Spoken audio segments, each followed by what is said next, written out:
over, and I want to say to Kanye, who I know, yay, nay. Yay, nay. Yay, nay. Cringed the whole time. Remember how I told you how he speaks? And I want to say to my community, I just want to tell all the world, nay. Nay. Yay. No. Nay. Yay. Yay. Nay. That is so corny. Remember I was trying to explain that part of it yesterday because I knew that my sources were not incorrect. They said that man was in there saying, yay, nah, yay, nah. But here it is, him in full MP3 saying yay, nay. And that's even worse. That's even worse. But here's my problem here, Ben. Jacob Kornbluh, I hope I'm saying his name correctly, but Jacob Kornbluh was originally the one who dropped this news. And we said that, and the place that they were, Van Jones was keynoting was UJA Fed NY. And he is the one that says he apologized for us, right? Then he had to go ahead and come out and say, clarification. Van Jones did not apologize for alleged. This is right after we did the show. He said clarifications. Van Jones did not apologize for alleged black silence about Kanye. To the contrary, he stressed that many in his community are speaking out forcefully. Ben, did you just hear the MP3? And he did. And then he said in his speech, he said he was sorry that he and the others didn't do more before Kanye. Apologies for any confusion. Oh, and before Ben, hold that thought because I want you to know what Van Jones replied to him. This is gaslighting at its best. Thanks for the apology and correction, Jacob Kornbluh. If I had, and he stressed had, said black folks weren't holding Kanye/Ye accountable, that would have been a lie. Black man. Because zillions of us have condemned Ye. Let's stick together and get louder versus hate. What did we hear just now? Black man. Steppin' fetching black man. Lion ass black man. Deceitful black man. Talk to him. Who would use the same skills of gaslighting, selective editing rather, where he controls who gets to record what, but he doesn't just get to record who gets to record what. He records the thoughts. He controls rather the thoughts and the opinions of the reporters that were there. So he's not only able to control it by not letting anybody have cameras, but he also has pressure to put on this man who had to, who do you know how hard it would be to get me to fold to a lie? Like, he told the truth yesterday. What's the guy, the journalist we're talking about? Jacob Kornbluh. Jacob Kornbluh told the truth yesterday. Yes. Today, he had to tell a lie, and then he got a pat on the head by a lying, deceitful black man. Jacob Kornbluh told the truth. What's today? Thursday. He told the truth on that Tuesday night. He immediately told the truth. By Wednesday morning, they told him to lie. By Wednesday night, somebody said, you may not could tell the truth, but I'm a black man that was in the room that day. And I know Van Jones and his, and I know what they told y'all to do. I'm going to speak the truth. And I got a recording. See, there was a real black man in the room that night. There was a real black man in the room. Come on. And when a real black man is in the room, he said he was tired. He said he was tired of Van Jones and his caping as if he said he was tired of Van Jones putting on for black people as if we made him our representative. Don't nobody in the hood even know Van Jones. Nobody black know Van Jones. Except those of us who are in the commentariat, me, Rebecca, you know, I know Van Jones, Roland Martin. Yes, people who are in people news. Who organize. We knew him as a journalist. We knew him. Organizers know him. An organizer. We knew him as an activist, but he wasn't even activist yet, Ben. He didn't even do activism for me. It wasn't even activism at that point. Van Jones was somebody in the media who was well respected because he was one of the few black faces that we did see on a daily or almost daily basis in the space in mainstream white stream media. We seen him being able to just telling the stories Not as a black representative, though. I've never said Van Jones was a black representative. He's a black man doing a job, and we liked to see him in that space because we thought seeing ourselves in that space was beautiful, but not as a black representation of what, as the voice of the black people. You can't No, be that, he's a especially not when you simulacrum turn of on 100 mil. If a white billionaire can come up to you and tell you here's 100 mil, and we don't know what the hell you're doing with it, and you're sitting up and being invited to other rich people's events and then speaking on our behalf, strong and wrong, when in fact black people. Did you hear the words that came out of that man's mouth? And did you see what he tweeted? And he made Cornblood's tweet.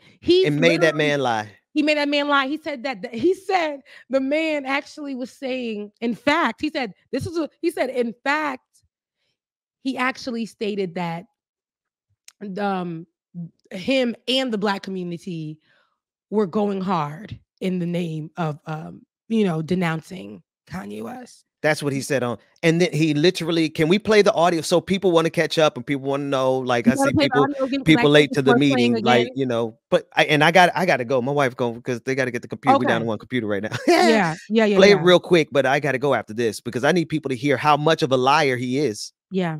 This is what he actually said. Yeah. Let's start off with an apology for the silence of my community and for the speech of my profession.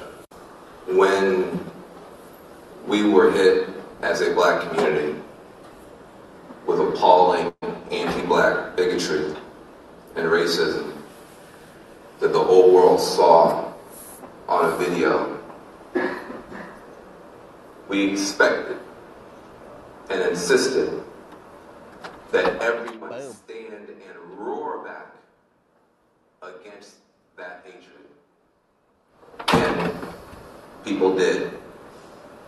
By the tens of millions, people marched in a pandemic by the tens of millions, non-black people, to say we will not accept this sort of racism, this sort of violence, this sort of hatred on this planet. People marched by the millions. Apology and correction. And yet, wave of hatred has been building against your community. We have rationalized over and over and over again, responding not with a roar, but often with barely a squeak, right and there. Sometimes a shrug. That's good, right there, Josh. Yeah, you could pause it right there, and just do a response shot. Here is a little bit of what he said here. We Go act like we. Go to that tweet. Put the tweet on screen while Rebecca reads for me, Josh. I'm sorry. Okay, go ahead, Rebecca. No, I'm reading it on screen, actually. As a result, we now have to shock you, the pain to you, and the humiliation of us having an African-American icon praising Hitler and Nazis. And we act like we don't know where the hatred came from. When did we act like that? Who act like that? Who act like that? Van Jones? He said we rationalized it over and over again. Real quick, I've been going off on Kanye. People want to know where we stand on Kanye. We've consistently gone off on Kanye from the rooter to the tutor. Like, Kanye can go to hell. Okay, Van Jones, who do this that you talking about right here on the screen? Exactly. No one. Everybody that we've talked about been on this air, on social media that I've seen, the people who are gonna like back him up, say stupid shit like we know he doing wrong. He doing wrong, but Kanye's genius. That's not probably what he means. They're looking for the best in him while all of us are literally sitting together like, Kanye needs to get the hell out of here. He's saying things that are hurtful, that are dangerous. This rhetoric, businesses, not only was it, like Nike, Adidas, it was other businesses that are black businesses who made sure that they had to come out with statements to show their solidarity with the Jewish people. Like, stop playing on people's name. And not only because it's just Jewish people, but because it's people. It's people. Kanye West is saying he's a Christian and this is Christian values. The black Christian community was coming out and saying, nah, Kanye, this ain't it. With it. That ain't Christian.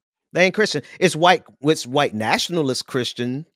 It's Christian nationalism. It's theocratic fascism, right? He thinks he's on a mission from God when he's in bed with the devil. And I don't mean that literally. I mean, he's at the table. I ain't trying to, call out Kim Kardashian and nothing like that. I'm just Mm. saying he is at the table with the devils, Jim Crow crackers. Look, why did I picture like a Quaker Oats looking guy?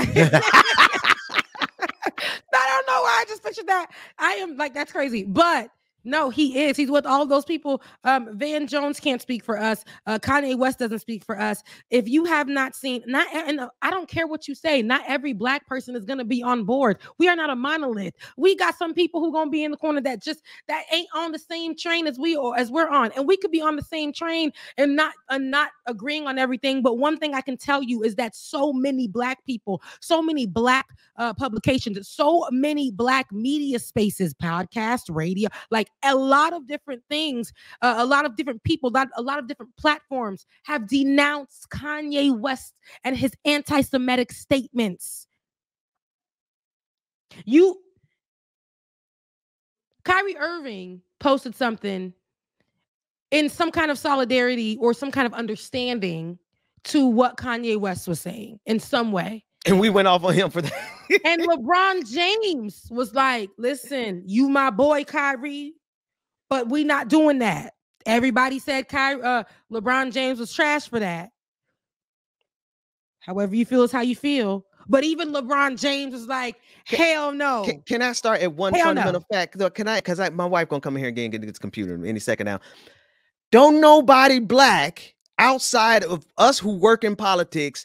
Van Jones can't go in nary hood. He can't go. He could barely go to somebody's church and blend in. He'd be sticking out like a sore thumb, like the video of what's that guy, man? I can't think of that. The left, not the Neo. No, he ran for office. Andrew Yang came to me. Okay. Have you seen the video of Andrew Yang trying to clap in a gospel choir? No. He was trying to get it. Oh my goodness, this is one of the funniest things I ever seen. Oh, when you don't fit. That is going to be Van Jones at most black churches. And he's black though, and he should have a natural. But when you got 100 mil sitting in your bank account, baby, I talk. Now like he's apologizing for black folks doing something we ain't do. I talk like this too. I'd say, my godmother was a crazy Jew. But these black folks just have sat down. There was no roar from us blacks. There was no roar. What we did was unforgivable. Please, Master, forgive us. Nay. Yay, nay. Oh, so brand. Yay. Oh, he's preaching now. You're preaching now, Reverend. Yay. Nay. And he started getting like tougher with each one. Yay. Nay. He's got to talk himself up into a fight. Yay. Nay. They started getting up. You preach, brother. Michael Harriot was like, this. That's why he's like, I got this thing because they gonna lie and they gonna cheat. They gonna do that. Use a lie. Problem for Van Jones was that there was a real black man in the audience. A real black man in the audience. But shout out to Cornblow who definitely did what he needed to do. And his community was like, hey, pipe down.